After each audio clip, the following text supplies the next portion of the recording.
안녕하세요 여러분. 날씨가 본격적으로 더워지는 여름에 접어든 것 같습니다. 지금 아침 운동을 하고 와서 너무 더워서 선풍기를 좀 켜서 소음이 좀 있더라도 양해 부탁드리겠습니다.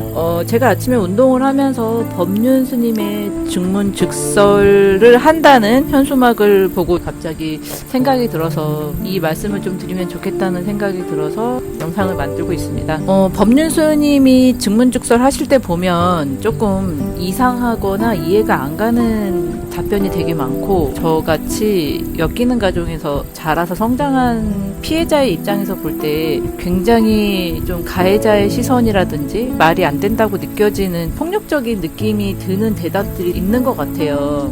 그런데도 불구하고 왜 이렇게 사람들이 법륜 스님의 증문즉설에 열광적으로 참여하고 그 한번 답변을 듣기 위해서 거기에 가나, 이런 생각들을 해봤는데, 제가 내린 답은 이런 거였거든요. 우리가 세상을 바라보는 시선은 좀 어떻게 보면 한 해에 박힌 시선으로 세상을 바라보게 되는 것 같아요. 그런데 그런 아픔이나 고통에 대해서 너무 고통스러우니까 법륜 스님에게 답변을 구하는 거겠죠. 지혜를 얻고자 구하는 거죠. 그래서 질문을 했을 때 그 스님이 가끔 하시는 걸 보면 그 말을 뒤집어서 생각을 한번 바꾸게끔 해주는 대답들을 참 많이 하시더라고요. 제가 영상에서 다뤘던 것들 중에 사고의 전환이라는 것하고 약간 비슷한 개념의 말씀을 해주시는 것 같아요. 그래서 사람들이 그 전에 세상을 보던 시선과는 다른 시선, 다른 생각으로, 완전히 다른 생각으로 세상을 보게 되니까 어때요? 결국에는 세상은 어차피 내가 바꿀 수 없는데 내가 세상을 바라보는 시선을 바꿈으로 해서 세상이 달라지거든요. 내가 세상을 살아가는 태도나 자세나 생각이나 이 모든 게 바뀌기 때문에 살아가는 것에 대한 힘이 좀 덜 들어요. 똑같은 고통을 받고 있어도. 그래서 제가 계속해서 그 사고의 전환이라든지 다시 한번 다른 관점으로 나를 바라보라고 한다든지 하는 것들에 대해서 말씀을 드린 적이 있었어요. 그것과 같은 맥락으로 아들러는 어떻게 얘기했냐면, 아들러는 가장 중요하게 얘기하는 게 자기 자신을 먼저 수용해야 된다라는 얘기를 하는데, 그러면서 지금 이곳에 살고 있는 자기 자신에 대한 있는 그대로를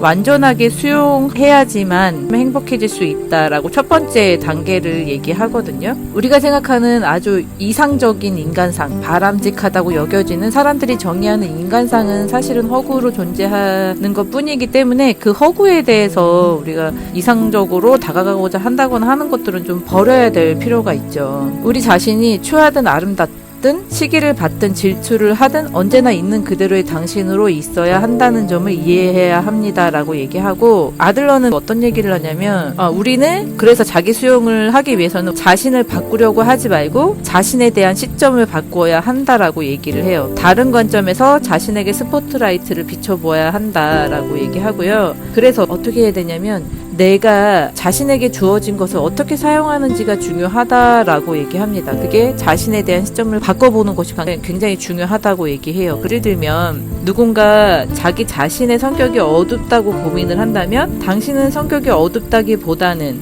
다른 사람이 상처받지 않도록 늘 남을 배려한다는 점에서 착하다라고 시점을 바꾸도록 해보라고, 생각을 바꿔보라고 얘기를 합니다. 그렇게 되면 아들러가 말하는 라이프 스타일이라는 서랍에 붙어 있던 어둡다라고 자기를 정의했던 라벨이 착하다라는 라벨로 바뀌게 되기 때문에 단지 그것만으로도 그 사람의 라이프 스타일의 내용은 완전히 다르게 되어버리는 거죠. 그래서 아들러가 말하는 자기 수용을 할 때, 그때에 비로소 사람은 자기 스스로를 변화시킬 수 있는 힘이 생긴다라고 얘기하고 있어요. 제가 어떤 친구랑 얘기를 하다가 저도 이런 비슷한 얘기를 한 적이 있었는데, 주로 제가 상담을 하면서도 사람들이 자기 자신에 대한 부정적인 감정이나 자기 자신에 대한 부정적인 평가를 할 때 저는 다른 시점으로 얘기를 많이 해줬었거든요. 그래서 저는 제가 스스로 저한테 느꼈던 관점이 어떤 것이 있었냐면, 아무래도 20대나 30대에는 뭔가 이렇게 어떤 언쟁이 생겼거나 의견을 주장해야 될 때 나도 모르게 되게 목소리가 떨린다거나 내가 막 너무 억울하고 나의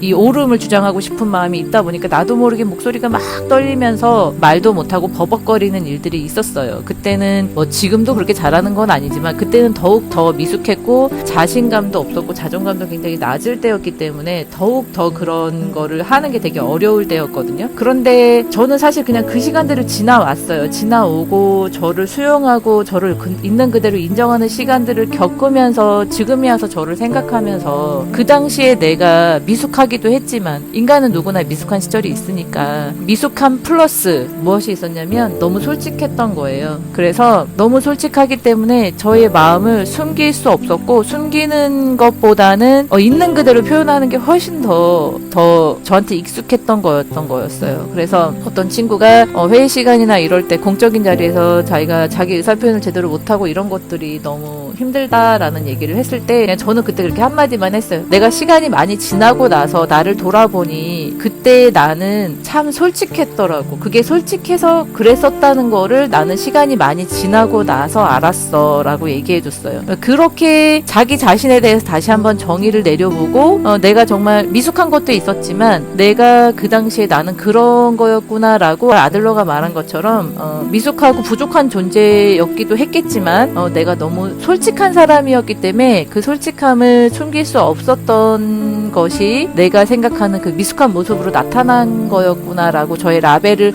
바꿔서 붙였어요. 그렇게 했더니 다른 사람에게도 그 얘기를 해줄 수 있었고 그 얘기를 들은 다른 사람 또한 자기를 바라보는 시선이 달라질 수 있었겠죠. 제가 그렇게 얘기를 해줬을 때 그 친구는 이렇게 얘기하는 사람은 처음이어서 이런 관점으로 자기를 바라보게 된 건 처음이었어 라고 대답을 해줬었거든요. 제가 말하는 사고의 전환이라는 거는 손바닥을 뒤집는 거랑 똑같아요. 정말 아무것도 아닌 일인데 참 어려운 거는 이 모든 일들이 자기 내면 속에서 스스로 일어나야 한다는 거죠. 우리가 아무리 많은 심리 컨텐츠, 좋은 책, 심리 상담 공부 이런 걸 한다고 해서 내 마음속에 나 스스로를 바라보고자 하는 힘, 나를 제대로 바라보고 나를 있는 그대로 온전히 수용하고자 하는 그런 힘을 기르고자 노력하지 않는다면, 그런 시도를 계속해서 하지 않는다면 그런 사고의 전환이나 관점의 전환이나 아까 말씀드린 것 같은 라벨을 바꿔붙이는 이름을 다시 한번 붙여보는 이런 일들을 하지 않는다면 평생 동안 누가 이렇게 하는 게 좋다더라 하는 남이 하는 말들만, 남이 보여주는 콘텐츠들만 소비하면서 그렇게 살아가는 것밖에 되지 않아요.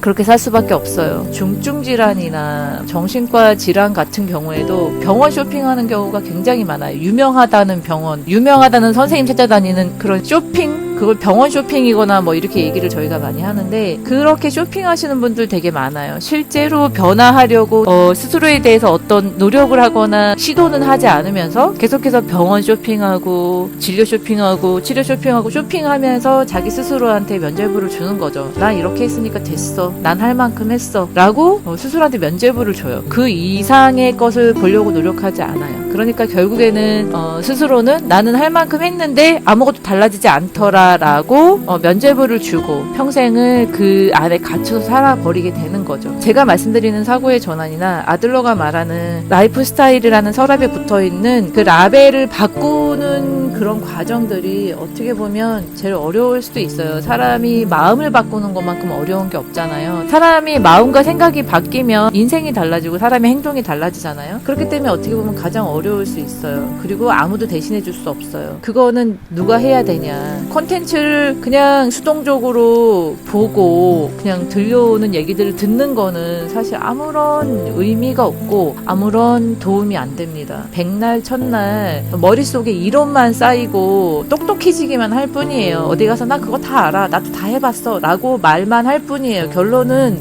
어떤 사람이 다른 삶을 살게 될까요? 결국은 그 얘기들을 듣고 아무리 힘들고 고통스러워도 자기 삶에 직접 적용시켜 본 사람, 직접 그것을 시도해 시도해본 사람만이 결과를 얻을 수 있는 것이거든요. 제가 우울증이 있거나 무기력 때문에 굉장히 뭔가 시도하기 어렵거나 이런 상황이 있을 수도 있다는 것도 알고 있어요. 그럼에도 불구하고 할 수 있다는 말씀을 드리고 싶어요. 사람마다의 상황이 다르고 사람마다의 병이 다르고 사람마다의 처한 환경이나 개인의 성향이나 특성이 다 다르다는 걸 알고 있지만 그럼에도 불구하고 할 수 있어요. 할 수 있다는 마음을 먹기까지 시간이 걸릴 것이고 조금 더 오래 걸리고 조금 더 천천히 가는 것일 뿐이지 충분히 하실 수 있다는 거를 절대 나는 할 수 없어 뭐 하고 싶지 않아 라는 말과 생각들로 자기 자신의 그 마음들을 그냥 억누르고 꺾어버리지 마시고 나도 달라지고 싶어 나도 다른 삶을 살고 싶어 라고 스스로한테 계속해서 많이 얘기해 주시고 그런 시도들을 계속해서 실패하고 자꾸만 안 되더라도 잘 안 돼 라는 얘기들을 여러 번 하셔도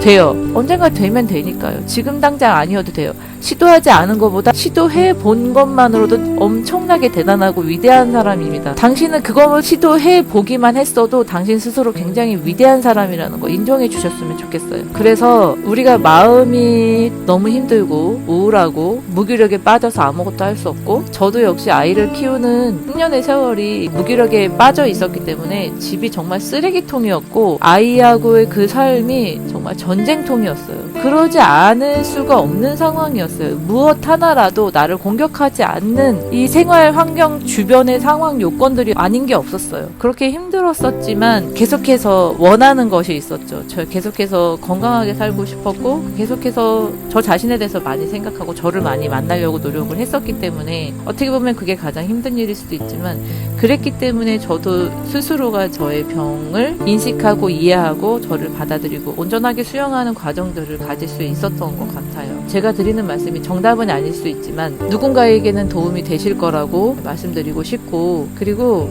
정말 변하고 싶으신 마음 드신다면 제가 드리는 말씀 한 가지만이라도 한번 해보시면 인생이 달라지실 거예요. 삶을 바라보는 시선이 달라지는 것만큼 세상을 살아가는 것에 힘이 나고 세상이 힘들지 않아지는 일은 없습니다.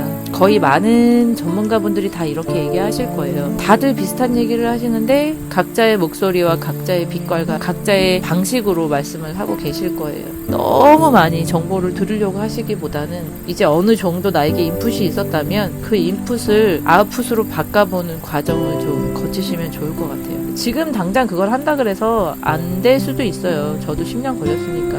그런데 안 돼도 괜찮으니까 스스로 너무 난 이렇게 못한다 이렇게 괴롭히거나 자기 스스로 그 열등감에 빠지지 마시고 그냥 하시면 돼요. 그냥 우리는 그러기 너무 어려운 상황에 놓여 있는 것 뿐이니까 다른 생각하지 말고 자기 스스로에 대해서 다른 평가 내리지 말고 열등감에도 너무 빠지지 말고 하시면 돼요. 저의 얘기가 꼭 도움이 되시기를 바라겠습니다. 그리고 다음에는 제가 가지고 있는 열등감을 어떻게 활용해서 제가 스스로 저를 개발하는 데 사용했는지에 대해서 말씀드리고 싶어요. 물론 제 열등감을 활용한 시기가 제가 병을 어느 정도 이기고 나서가 아니거든요. 제가 열등감을 저의 연료로 사용했던 시기는 이미 이 우울증이라는 병이 저에게 찾아왔을 때부터 같이 했던 거기 때문에 어떻게 우울증인 내가 어떻게 미친 듯한 이 무기력에 빠져있는 내가 열등감을 연료로 내 삶을 조금 더 밀고 나가는 추진력을 얻을 수 있을까 그 부분에 대해서 말씀을 드리도록 하겠습니다. 날씨 너무 더운데 건강 유의하시고 다음에 또 뵙겠습니다.